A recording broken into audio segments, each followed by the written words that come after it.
Gears, we got to go to the association. LeBron James, Luka Doncic, and the Lakers, their 8-game winning streak was snapped over the weekend. They lose to the Boston Celtics and got out to a hot start, making tons of threes early on. Jason Tatum, Jaylen Brown scored over 40 points.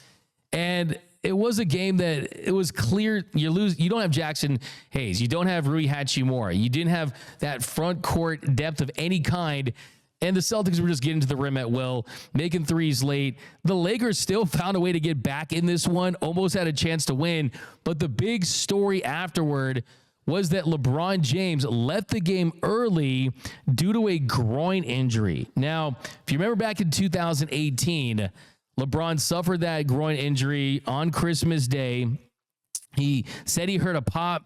Good news is he did not hear a pop. Malika, sources tell ESPN LeBron James is expected to miss at least 1 to 2 weeks with this strained groin. And typically with these soft tissue injuries, it leads to weeks long of absences, and it could be a potentially extended period of time here for LeBron James when he has evaluation here over the next 24 hours. But unlike in 2018, when LeBron James had that groin tear, I'm told he did not hear a pop last night in Boston.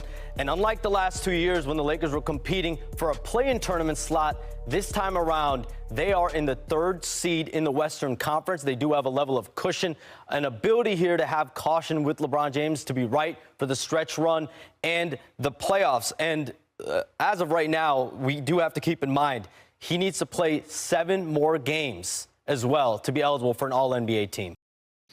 So as Sham points out, hey, this is about getting him right for the playoffs. This is about avoiding anything that's going to hamper him, because this team is going to go as far as Luka Doncic and LeBron James are going to take them. And I think the positive in all this is the Lakers, like we've talked about recently, they're going through this hell's part of their schedule where you got back-to-back after back-to-back. You're going up against tough teams. You got the Bucks, you got the Nuggets that are on your schedule. We have 3 back-to-backs coming up. Bucks, Nuggets, and then he's played a lot of basketball. He's played a lot of minutes. He's focused on building that chemistry with Luka Doncic. And look, any kind of injury for LeBron James is going to be scary at the age of 40. And groins can tend to continue to reoccur, those injuries, and you just can't have that. So the thing is, you got 6 weeks of basketball left.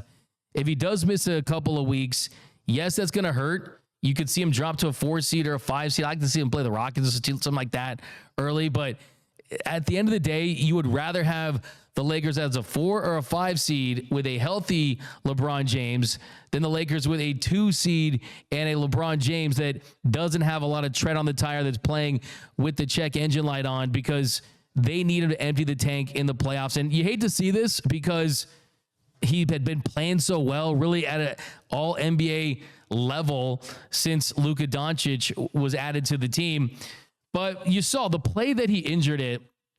LeBron said after the game that it occurred in the 4th quarter when he was driving to the hoop. Jaylen Brown was defending him. He was pivoting a couple different times, and then he threw in some pump fakes there, finished it off the glass with his left hand. And it was clear then that he felt something, but it wasn't just dramatic. I went back and I watched it a couple of different times, and I think for LeBron, he knows his body so well, and this could be a strategic move to be either overly cautious with this, and then on top of that, essentially load managing him down the stretch to make sure that he's going to be in a good spot when the playoffs come rolling around. But Noel, what did you make of the LeBron injury? Scale of 1 to 10. How concerned are you about this injury? I'm not too concerned. I think it's a kind of a business decision on his end. I feel like the type of injury we're seeing, we've seen it in recent years from a couple other superstars. They typically come back 5, 7, 9 days. I do think he's going to push more towards that 2-week span to sit out, even though considering they're having a really tough schedule coming up. Like you said, you want him at 100% going into the postseason. This is one of the few years out of the past couple of seasons where it looks like the Lakers could have a legit shot to go deep, and you want LeBron at his best to go through all the playoff matchups that they're going to get.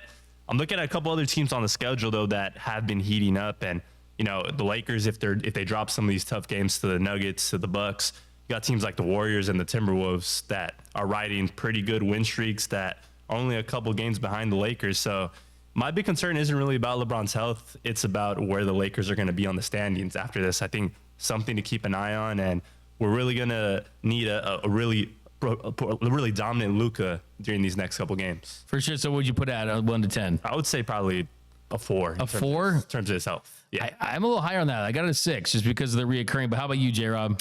I'm actually not worried about it all. I probably put it to like a 3.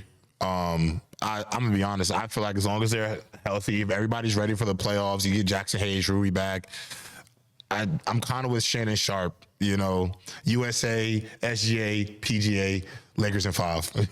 Yeah, no, I love that for sure. I mean, that's the thing. I mean, they wouldn't be a true 5 seed or 4 seed just because this record wouldn't be a true indication about how talented this team is. But it was cool to see LeBron catch up with his former teammate Richard Jefferson before the game, and the lip readers caught what he was saying to him. And Richard did have some questions about the whole Stephen A. Smith thing, and here you could catch this little interaction.